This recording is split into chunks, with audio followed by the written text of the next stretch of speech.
대통령 공약 사업인 동서통합지대 조성 사업의 청사진이 제시됐습니다. 2020년까지 8천억 원을 투입해 섬진강 인근을 동서화합과 창조경제의 거점 지역으로 육성하겠다는 것입니다. 30, 40대 주부들이 다시 취업 시장에 뛰어들고 있습니다. 경기 침체로 인한 생계 불안이 가장 큰 원인으로 꼽히고 있습니다. 광주시가 전기차 보급 운동에 나섰습니다. 충전 설비 등 전기차 관련 기반 시설은 아직 크게 부족합니다. 요양병원이 치매 노인을 묶는 현실과 관련해 정부가 대책을 내놨습니다. 법적 근거가 없어 또다시 불필요한 논란을 불러일으킬 수 있습니다. 여러분 안녕하십니까? 광전BC 뉴스데스크입니다. 대통령의 지역 대선 공약이었던 동서통합지대 조성 사업의 청사진이 오늘 발표됐습니다. 섬진강을 중심으로 호남과 영남 지역 시군에 7년 동안 9천억 원 가까운 예산이 투입됩니다. 말 그대로 동서가 화합할지 결과를 지켜볼 일입니다. 첫 소식 문형철 기자입니다. 대상 지역은 광양과 여수, 하동과 남해 등 전남과 경남 지역 8개 시군입니다. 영호남 접경 지역인 섬진강 인근을 동서화합과 창조경제의 거점 지역으로 육성하겠다는 건데 5개 분야 43개의 사업에 모두 8,600여억 원이 투입됩니다. 먼저 문화관광 부문에서는 동서 케이블카와 문화예술 교류센터를 설치하고 여수 엑스포항의 크루즈 접안 시설을 보강해 광양만권을 국제 수준의 해양 관광지대로 육성한다는 계획입니다. 산업 부문에서도 동서 융합이 추진됩니다. 전남의 항만 물류와 경남의 해양 플랜트 산업을 집결시킨 해양 플랜트 클러스터를 구축할 예정입니다. 고흥과 사천, 진주를 중심으로 우주항공 산업도 집중 육성합니다. 이 밖에도 공무원 인사 교류 확대와 동서 혼합팀으로 구성된 각종 스포츠 대회 등도 동서 통합을 위한 주요 사업들입니다. 시의성 있게 사업을 추진하고 동서 간 지속적인 협력 체계 마련을 위해서 자치단체 주도로 다양한 주체가 참여하는 지원 조직을 설치 운영하는 등 맞춤형 추진 체계를 마련할 계획입니다. 정부가 이 같은 사업들을 2020년까지 완료할 예정인 가운데 수십 년간 계속되어온 영호남의 갈등을 씻어내는 계기가 될지 지역민들의 이목이 집중되고 있습니다. MBC 뉴스 문형철입니다. 임을 위한 행진곡을 5.18 기념곡으로 지정하는 문제에 대해 박승춘 보훈처장이 내년 5.18 이전까지 결론 내겠다고 밝혔습니다. 박 처장은 국회 법사위 전체회의에서 왜 기념곡을 지정하지 않느냐는 민주당 박지원 의원의 질의에 대해 결의안을 통과시킨 국회의 의견을 존중해 전문가 의견을 수렴하고 있다며 이같이 밝혔습니다. 그러나 추진 과정에서 여러 문제점이 발견돼 지금 고민하고 있다며 기념곡 지정 여부에 대해서는 유보적인 입장을 보였습니다. 출산과 육아 때문에 직장을 그만뒀던 우리 지역 여성들이 다시 취업 시장에 나서고 있습니다. 맞벌이를 하지 않고는 살림을 꾸리기 힘든 지역 경제의 힘든 현실 때문입니다. 황성철 기자가 보도합니다. 40대 주부 허명유 씨는 일을 다시 시작하면서 생활의 활기를 찾았습니다. 가게에 금전적으로 도움이 될 뿐만 아니라 일에 대한 보람이 매사에 자신감으로 이어졌습니다. 자기 개발도 할 수 있고 시간적인 여유나 또 가정적으로 경제적으로도 여유가 있고요. 광주의 한 취업지원센터에서 만난 나혜심 씨도 일에 대한 기대와 자부심이 넘쳤습니다. 앞으로 쭉 할 수 있는 일자리였으면 좋겠어요. 이제 전문직이면 더 좋을 것 같고요. 광주 사랑방 취업지원센터의 올 구직자 분석 결과 총 485명의 구직자 중 여성이 355명으로 집계됐습니다. 연령대별로는 30대 여성이 118명으로 전체 여성 구직자의 3분의 1을 차지했습니다. 40대 여성은 94명으로 전체의 26.5%에 달했고 그 뒤를 20대와 50대 여성이 이었습니다. 제가 일을 함으로써 제 생활에 활력소가 되고 노후 대책이나 내 집 마련을 위해서 여성 구직자의 증가는 경기 침체로 인한 생계 불안이 주 요인으로 보입니다. 몇 년 전만 해도 이제 40대 후반, 50대 분들이셨는데 요즘에는 점점 젊어지시는 것 같아요. 물가는 오르고 사교육비 부담은 느는데 남편의 수입은 오히려 줄어드는 현실이 주부들을 취업 전선에 뛰어들게 하고 있습니다. MBC 뉴스 황성철입니다. 광주시가 전기자동차 확산을 위해 차량비를 지원해주고 있는데 오늘 지원자에게 처음으로 차량을 넘겨주었습니다. 기름값도 아낄 수 있고 친환경적이라는 장점이 많지만 턱없이 부족한 충전시설은 풀어야 할 과제입니다. 이계상 기자가 보도합니다. 제과점 직원이 차량을 이용해 케이크 배달에 나섰습니다. 하루에 10여 곳을 직접 방문하다 보니 쉴 새 없이 배달 차량을 몰고 다녀야 합니다. 차량 의존도가 높은 만큼 한 달 연료비가 30만 원을 웃돌 정도입니다. 경차긴 한데 휘발유 이렇게 쓰다 보니까 한 달에 30만 원에서 40만 원 정도 이렇게 나왔는데, 기름값 고공행진 속에 광주시가 연료비 부담을 줄일 수 있는 전기차 보급 운동에 적극 나섰습니다. 광주에서는 처음으로 기아와 삼성의 전기차가 보조금 지원 사업을 통해서 민간 사업자들에게 전달됐습니다. 보급 대상자들은 차량 구입 보조금 2천만 원과 완속 충전기 설치 등의 지원을 받았습니다. 광주시는 내년에 50여 대의 전기차를 일반 시민과 업체에 보급하기로 하는 한편 클린 디젤 택시와 수소 연료차 등 친환경 차량 보급에 앞장설 계획입니다. 전기차뿐만이 아니라 수소차랄지 전기차, 그리고 이제 친환경 차에 대한 모든 부분들을 적극적으로 보급할 수 있도록 노력을 하겠습니다. 전기차 충전 설비가 갖춰지지 않는 등 광주 지역의 전기차 인프라는 턱없이 부족한 게 현실입니다. 광주시는 전기차 보급이 점차 확대되면서 관련 기반 시설도 갖춰질 것으로 전망했습니다. MBC 뉴스 이계상입니다.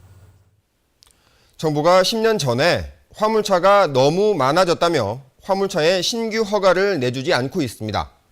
화물차를 사도 허가가 안 나다 보니 거짓 서류가 나돌고 또 번호판을 사고 파는 불법이 난무했는데, 그런데 이 거래에 공무원들이 핵심적인 역할을 했던 것으로 드러났습니다. 김민정 기자가 취재했습니다. 유령법인 30여 개를 차려놓고 서류를 위조해 화물차를 불법 증차해온 광주의 한 운수업체. 화물차 570여 대가 불법 증차되어온 지난 5년간 이 구청 공무원들은 허가만 꼬박꼬박 내주고 불법 증차를 막기 위해 화물협회에 반드시 해야 하는 증차 통지는 단 한 건도 하지 않았습니다. 구청에서 그 서류를 전혀 통지를 안 해주니까 그 내용을 전혀 알 수가 없습니다. 없기 때문에 업자들이 서류를 위조해가지고 제출해도 사실 확인할 수가 없고. 공무원 43살 장모 씨는 오히려 증차가 불가능한 화물차를 증차해 주려고 공문서를 직접 위조하기까지 했습니다. 또 같은 과 공무원 42살 양모 씨는 화물차 차고지로 사용이 불가능한 땅을 차고지로 업자에게 임대해주고는 600만 원을 받아 챙기기도 했습니다. 어쨌든 저는 정당 재산 행사 나가고 판단했기 때문에 임대를 내줬고. 광주 전남의 구청과 군청 공무원 18명이 뇌물을 받는 등 비리에 연루돼 경찰의 무더기로 입건됐습니다. 불법 증차하는 과정에서 어떤 공무원들의 어떤 고의 내지는 그 직무유기 행위가 없었다면 이 사건 불법 증차가 이루어질 수가 없었습니다. 경찰은 부정 지급된 유가보조금 102억 원을 모두 환수 조치하고 이런 화물차 불법 증차가 전국적으로 만연해 있는 것으로 보고 수사를 확대하기로 했습니다. MBC 뉴스 김민정입니다. 내년도 사용할 고등학교 한국사 교과서 선정이 오늘 마감된 가운데 광주에서는 역사 왜곡 논란을 일으킨 교학사 교과서를 선택한 학교가 한 곳도 없는 것으로 나타났습니다. 광주시 교육청에 따르면 광주시 내 67개 고등학교로부터 통보받은 결과 8종 한국사 교과서 가운데 5.18을 부실하게 기술했다는 등의 비판을 받은 교학사 교과서를 채택한 곳은 한 군데도 없었습니다. 한편 서울행정법원은 한국사 교과서 6종 집필진들이 교육부를 상대로 낸 교과서 수정명령 집행정지 신청을 오늘 기각했습니다. 오늘 예정됐던 광주은행의 인수 우선 협상 대상자 선정이 내일로 연기됐습니다. 공적자금위원회는 신재윤 금융위원장 등 일부 공적자금위원들의 오늘 국회 참석 일정 때문에 오늘로 예정됐던 광주은행 매각 우선 협상 대상자 선정을 내일로 연기한다고 밝혔습니다. 현재 최고 낙찰가를 써낸 전북은행 금융지주가 광주은행의 우선 협상 대상자로 선정될 것으로 알려지고 있습니다. 하지만 헐값 매각 시비에다 조세 감면법 처리가 내년 2월로 연기돼 유찰 가능성도 나오고 있습니다. 치매 노인을 묶는 노인 요양병원들을 고발한 광주 MBC 보도와 관련해 정부가 대책을 내놨습니다. 그런데 이 대책이란 게 법적 근거가 없는 자율적 지침에 그치고 있어서 실효성에 의문이 제기되고 있습니다. 이 사안을 취재해왔던 송정근 기자가 따져봤습니다. 인권 침해와 노인 학대 논란을 일으킨 요양병원이 치매 노인을 묶는 실태에 대해 정부가 대책을 내놨습니다. 대부분의 경우 치매 노인을 묶을 수 없지만 자해나 돌발 행동 등을 다른 방법으로 도저히 제어할 수 없을 경우에 한해서만 지침에서 정한 절차에 따라 최소한 사용해야 한다는 겁니다. 현재 의료법에서는 요양병원 준수 사항이 있지만 구체적이고 세부적이지 못합니다. 따라서 자율적으로 할 수 있도록 요양병원에서 요양병원 협회랑 먼저 마련하게 되었습니다. 치매 노인을 묶으면 인권 침해 요소가 있고 그렇다고 자해나 주사 바늘을 뽑는 행위를 현실적으로 방치할 수도 없어 절충안을 내놓은 겁니다. 그러나 법적 근거가 전혀 없는 상태에서 마련된 이번 지침은 강제성이 없어 또다시 불필요한 논란을 부를 수 있습니다. 정부기관의 지침이라면 법률에 좀 의거를 해야 되는데 그게 없다 보니까 이게 하나의 그 강제력을 발휘할 수 있는 그런 효력이 좀 없다는 거죠, 사실상. 그래서 그 처벌 규정이라든지 이런 것들도 이제 그 명확치 않고요.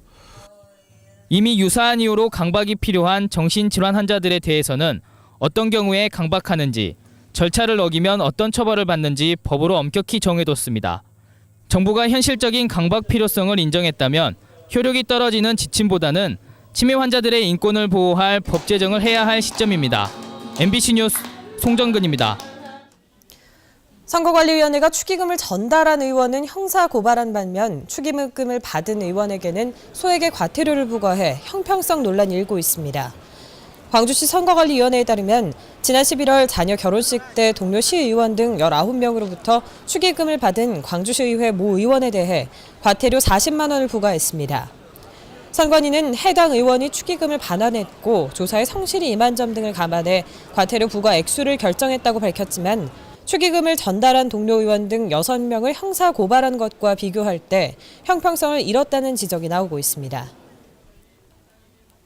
다음은 희망 2014 이웃돕기 성금을 보내주신 분들입니다. 전남 장성군 주 정신전자에서 100만 원, 광주 남구 노대동 송화마을 휴먼시아 7단지 주민들께서 123만 1,000원, 광주 남구 봉선이동 3익 1차 아파트 주민들께서 100만 원을 기탁해 주셨습니다. 성금을 보내주신 분들께 감사드립니다.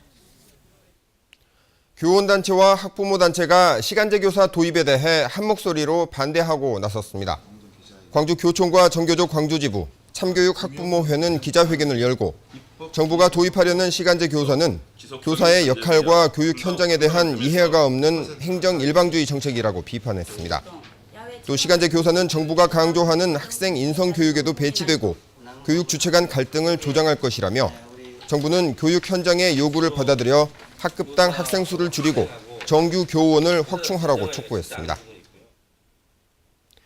공무원 성접대 혐의로 수사를 받고 있는 업체가 또다시 관련 업무 입찰에 성공했다는 의혹이 불거졌습니다. 광주 전산센터 입찰에 탈락한 한 업체는 조달청을 상대로 최근 입찰에 성공한 업체의 계약 절차 등을 중지해달라는 가처분 신청을 서울중앙지법에 냈습니다.